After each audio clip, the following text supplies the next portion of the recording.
প্রয়োজনের সামনে এসে একটু। তাহলে এটা অলরেডি থার্ড ক্লাস চলতেছে, তাই না? একটা তো ভিডিওটা আমরা পাইছি আর একটু রেকর্ড করছিলাম, সামহাও এটা রেকর্ড হয় নাই। তাহলে আমি একটু শার্পলি বলে দিচ্ছি। তাহলে এগুলো হচ্ছে কন্ডিশনাল সেন্টেন্স। কন্ডিশনাল মানে ইফওয়ালা বাক্য। ইফওয়ালা বাক্য মানে আমাদের বাক্য থেকে সাধারণত দুইটা বাক্য থেকে, একটা হচ্ছে স্যাররা বলে সাবঅর্ডিনেট ক্লজ, আরটা বলে প্রিন্সিপাল ক্লজ। আমরা নামকরণ করেছি মৃত বাক্য, জীবিত বাক্য। তাহলে ইফওয়ালা মৃত বাক্য যেগুলো আছে ওগুলোকে সবগুলোকে আসলে কন্ডিশনাল সেন্টেন্স বলা হয় সাধারণত। তো আমরা আজকে দেখলাম যে এখানে আনলেস এটাও একটা কন্ডিশনাল সেন্টেন্স। আর নতুন করে দেখলাম যে এখানে হ্যাড দিয়ে বাক্য শুরু হলে এটা একটা কন্ডিশনাল সেন্টেন্স। অর্থাৎ হ্যাড এর নিচে আমরা ইফ চাপা পড়া আছে কল্পনা করি। এই শর্তে আমরা বলতেছি হ্যাড আই আ কার, অর্থ হচ্ছে আমার যদি একটি গাড়ি থাকে, তাই না, থাকতো। তাহলে এখানে যদি অর্থ ইফ না, সেক্ষেত্রে ইফটা কিন্তু হ্যাড এর নিচে চাপা পড়ছে। অর্থাৎ বাক্যটা হচ্ছে এটা, ইফ আই হ্যাড আ কার, যদি আমার একটি গাড়ি থাকতো তাহলে আমি যেতাম। তাহলে হ্যাড যেহেতু আছে এটা নিশ্চয়ই থার্ড কন্ডিশন। কোন কন্ডিশন? একটু অনেক শিখে এলাম, থার্ড কন্ডিশন না এটা? মানে হ্যাড দেখলে এটা পাস্ট পারফেক্ট বলা যাবে না। হ্যাড একা মানে এটা পাস্ট ইনডিফিনিট টেন্স। আমরা টেন্স করতে গিয়ে দেখছিলাম যে আই হ্যাভ এ কার মানে আসলে এটা প্রেজেন্ট পারফেক্ট না। টু হ্যাভ দেখলে লাভ দিয়ে এটা পারফেক্ট টেন্স কল্পনা করা যাবে না। ভার্ব যদি মাত্র একটা থাকে এটা আসলে ইনডিফিনিট টেন্স। মনে আছে না? তুমি ক্যামেরা দিতে চাচ্ছ কেন? ভার্ব যদি একটা থাকে, হোয়াট এভার দ্য কেস, একটা ভার্ব থাকে মানে ইনডিফিনিট টেন্স। তাহলে হ্যাড আই আ কার এটা ইনডিফিনিট টেন্স, এবং যদি হ্যাড পাস্ট আছে এটা পাস্ট ইনডিফিনিট টেন্স। আমরা টেন্স করতে গিয়ে এই কনসেপ্টটা ক্লিয়ার করছিলাম। তার মানে হেড দেখেই কন্ডিশনাল সেন্টেন্সে আমরা এটা থার্ড কন্ডিশন মনে করবো না। যদি দেখো পরে একটা ভি3 আছে তাহলে থার্ড কন্ডিশন মনে করবা, তা নাই মানে তাহলে সেকেন্ড কন্ডিশন। এনিওয়ে, তো দেখা গেল যে ইফ ছাড়াও কন্ডিশনাল সেন্টেন্স দেখা যায় সাধারণত হেড দিয়ে শুরু হয় আর আনলেস দিয়ে শুরু হয়। আর আনলেসের একটা বৈশিষ্ট্য হচ্ছে পরবর্তী যেটা বাক্য থাকে এটা নেগেটিভ হতেই হয় সাধারণত। এনিওয়ে, তাহলে এই হচ্ছে মোটামুটি কন্ডিশনাল সেন্টেন্সের একটা আমাদের প্র্যাকটিস করতে গিয়ে দেখলাম যে এই টেস্ট পেপারের মধ্যে ম্যাক্সিমাম বাক্য আমরা এভাবেই পাচ্ছি বিভিন্ন বোর্ডের প্রশ্ন। এটা কিন্তু ইন্টারমিডিয়েট লেভেলও আছে, সে কারণে ইন্টারমিডিয়েট লেভেলে এই জিনিসগুলো পাবো না, এত সহজ করে পাবো না, আরো ডিফিকাল্ট হতে পাবো। অর্থাৎ আমি এখন যেগুলো কথা বললাম এই দুই কন্ডিশনের মতো করে পাবা। বা দেখা যাবে এই প্রথম বাক্য দেওয়া নাই, লাস্টে বাক্য দেওয়া আছে, অর্থাৎ দেওয়া আছে ডট ডট ডট দিয়ে এখানে একটু দেওয়া আছে, এটা ডট ডট দিয়ে এখানে দেওয়া আছে if I were a bird, তাহলে আই উড ফ্লাই দেওয়া আছে, সামনে ডট ডট দেওয়া আছে। ইন্টারমিডিয়েট একটু ডিফিকাল্ট এই অর্থ, কিন্তু সূত্র এগুলোই। তাহলে ফার্স্ট কন্ডিশন হচ্ছে ইফ ওয়ালা বাক্য প্রেজেন্ট থাকলে ইফ ছাড়াটা উইল ওয়ালা বাক্য হবে। সেকেন্ড কন্ডিশন হচ্ছে ইফ ওয়ালা বাক্য যদি পাস্ট টেন্সে থাকে ইফ ছাড়াটা উড ওয়ালা হবে। আর থার্ড কন্ডিশন হচ্ছে যে ইফ ওয়ালা বাক্যটা পাস্ট পারফেক্ট হবে, হেড দেখে কিন্তু পাস্ট পারফেক্ট মনে করা যাবে না, একটু আগে দেখলাম।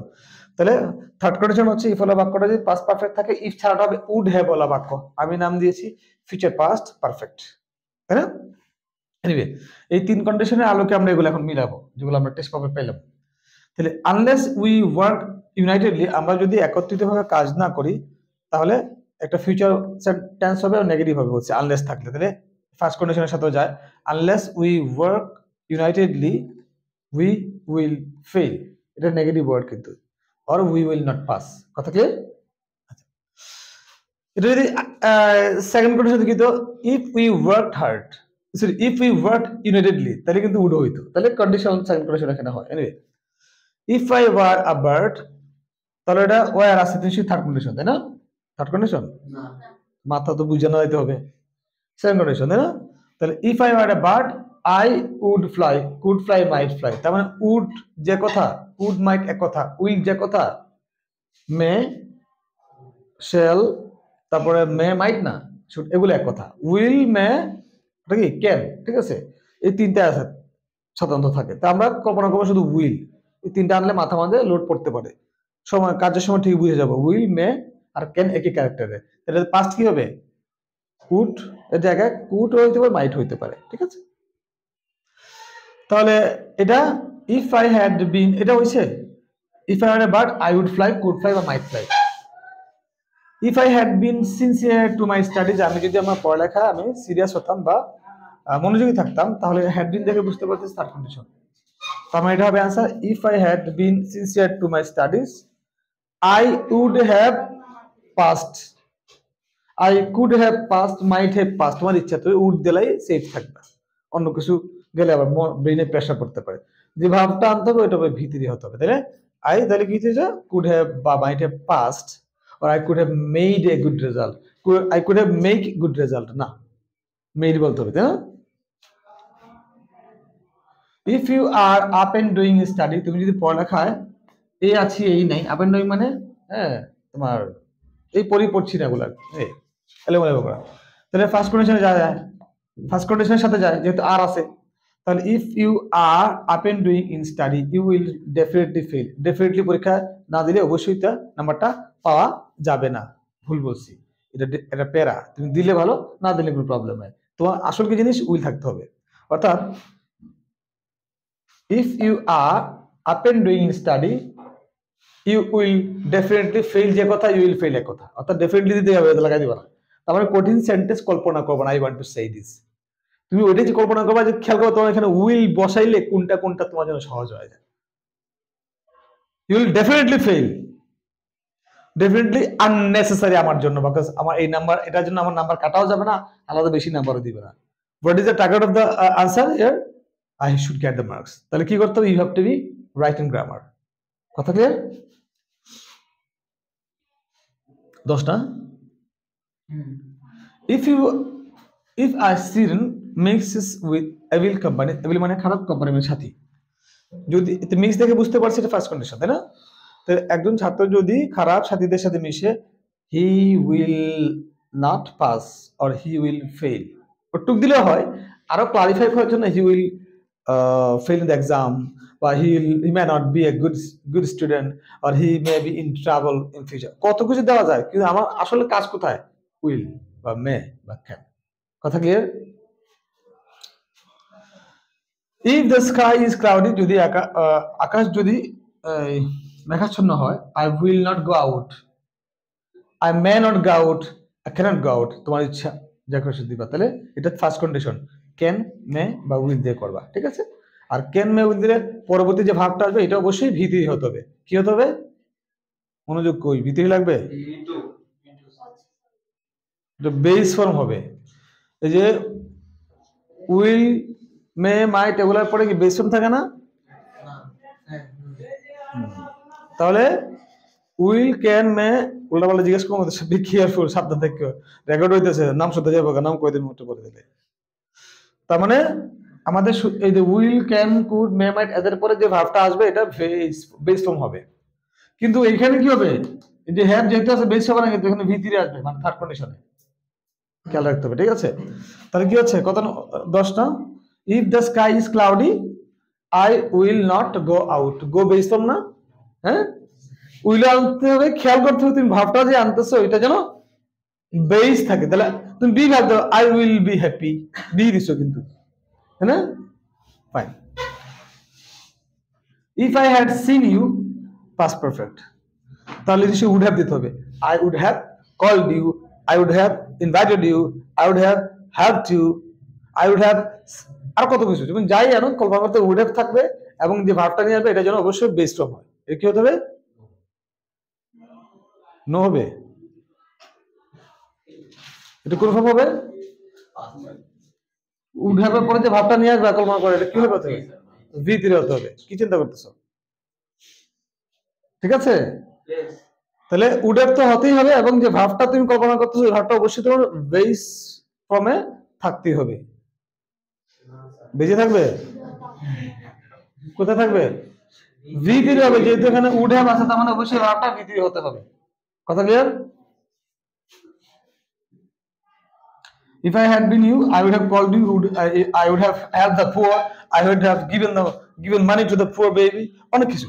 If I had known this his mobile number, আমি যদি তার মোবাইল নাম্বার জানতাম, I would have দিতেই হবে, কারণ past perfect, থার্ড কন্ডিশন, তাই না? I would have called him, I would have invited him, I would have helped him, কত কিছু আছে। তুমি আগে কি কল্পনা করবা? তোমার would have টা আনতে হবে, আর তোমার ভার্বটা তোমার স্বাধীন according to the meaning of the structure sentence. Okay? If I had the wings of a bird, আমার যদি পাখির পাখা থাকতো, তাহলে হেড আছে, তার মানে এটা থার্ড কন্ডিশন, হ্যাঁ? Second condition. খেয়াল করতে হবে হেডের পরে কোনো ভার্ব আছে কিনা, থাকলে অবশ্যই এটা ভিতরে থাকবো, সেক্ষেত্রে থার্ড কন্ডিশন। তাহলে এটা সেকেন্ড কন্ডিশন। তো if I had the wings of a bird I would fly, নাকি আই উড ফ্লোন? কারণ উঠতে বেস উঠে পড়ে যে ভার্ব আসবে বেস হবে, যে আদার্স বা মডেলস এর পরে বেস ফর্ম হয়। কিন্তু আদার্স আর মডেলস এর পরে টু হ্যাভ থাকলে, আদার্স বা মডেলস এর পরে কোনো কারণে টু হ্যাভ থাকে, সেক্ষেত্রে আমাদেরকে ভিতরে দিতে হবে, তখন এটার কাজ থাকে না, তখন এটার দাম বেড়ে যায়। কথা ক্লিয়ার? বুঝতেছো? জিজ্ঞেস করবে কিন্তু, তো চেহারা দেখাই তুমি, তুমি পারতেছো না যে। তাহলে কি হচ্ছে এখানে, if I had the wings of a bird I would have flown, I would have কারণ এখানে would have হবে না, কারণ এটা সেকেন্ড কন্ডিশন, তাহলে শুধু ফ্লাই হবে, would have তো হবেই না, I would fly হবে। যদি দেখতো if I had আটা হ্যাড থাকতো, তাহলে এটা কিন্তু ভিতরি, মানে যেটা মানে থার্ড কন্ডিশন, হ্যাঁ থাকতে পারে, এটা পাস পারফেক্ট, দুটো হেড। পরে হেড হচ্ছে, আগে হেড হচ্ছে মানে টু হ্যাভ এর ইয়ে পাস পার্টের জন্য, আর পরে হেড হচ্ছে ভার্বের ভিতরি। কথা ক্লিয়ার? আরে যাক, এভাবে দিলে তোমাদের কনফিউজ করার সম্ভাবনা কম। এটা এডমিশন টেস্টে এই লেভেলে থাকতে পারে, ইউনিভার্সিটি এডমিশন টেস্টে তোমাদের লেভেলে পাগল করে দিবেন অবশ্য, unless you have good health. তাহলে if you have good health মানে এখানে তোমার যদি ভালো স্বাস্থ্য না থাকে, এটা নেগেটিভ ইফ কল্পনা করতে পারো, আনলেসটা একটা নেগেটিভ ইফ কল্পনা করতে পারো। Unless you have good health you will not be able to study well, বা you will not be happy, right? বা you will not succeed in life, কত কিছু আছে।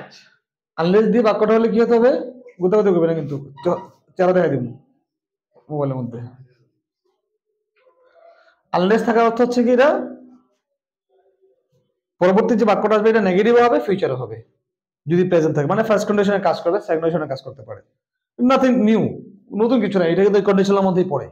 ঠিক আছে, অনেক আলোচনা স্ট্রাকচার দেখে অনেক স্ট্রাকচার লিখতে পারতাম, অনেক কথা বলতে পারতাম, বাট প্যারা দিচ্ছি না, ওর দরকারও নাই। আমরা যদি এগুলো এখন করতে পারি, বুঝতে পারি, it's done. Had he been a little careful, তাহলে থার্ড কন্ডিশন এটা, কারণ কি বুঝলাম, টু হ্যাভ আছে মানে আবার ভিতরে আছে, তার মানে এটা পারফেক্ট টেন্স, মানে পাস্ট পারফেক্ট, এই যে এটা হ্যাড বিন, হ্যাড কল্ড, তো বিন বি ভার্বের ভিতরি, তাহলে had he been a little careful, যদি সে একটু সামান্য সাবধান হতো, would have avoided, he could have, would have, might have avoided the accident, এই ধরনের একটা বাক্য যে আমার মাথায় এখন আসলে অ্যাভয়েড শব্দটা আসে, তাই আমি অ্যাভয়েড দিছি আর কি। যদি অন্য কোনো ভার্ব আসে তুমি ওই ভার্বটা ইউজ করে দিবা। আনলেস ইউ হ্যাভ এটা তো করে গেছে তাই না, হ্যাড আই এ কার, আমার যদি গাড়ি থাকতো, তাহলে এটা থার্ড কন্ডিশন বোঝা যাচ্ছে তাই না, কারণ হেড এখানে একে আছে, অন্য কোনো ভার্ব নাই, মানে past individual. Had I a car I would go there, I would meet you, I would visit the place. Had I got a car, এটাও সেকেন্ড কন্ডিশন, এটা থার্ড কন্ডিশন, কারণ এখানে ভিতরি আছে না, ভিতরি থার্ড কন্ডিশন, তাহলে উড হ্যাভ থাকতে হবে। Had I got a car, I would have definitely met you, met, তাই না? আমি বললাম আমার তো আরো সহজ কল্পনা করতে পারো, I would have, এই ক্লাস শেষ করি নাই, রিডিউস না, তাহলে had I got a car I would have driven the car, ও ড্রাইভ কিছু না, তখন এটা ভুল হবে, কি করতে হবে, ভিতরি করতে হবে, driven the car, gone there, met you, অনেক কিছু হতে পারে। এনিওয়ে, তাহলে কন্ডিশনাল সেন্টেন্সের উপরে যা যা আছে মোটামুটি এর বাইরে আর কিছু নাই। কথা ক্লিয়ার? তো হোমওয়ার্ক হিসেবে যেহেতু আমাদের টাইম নাই, এটাই আমি দিলাম, এগুলো সব করে আসবা, ঠিক আছে? ধন্যবাদ।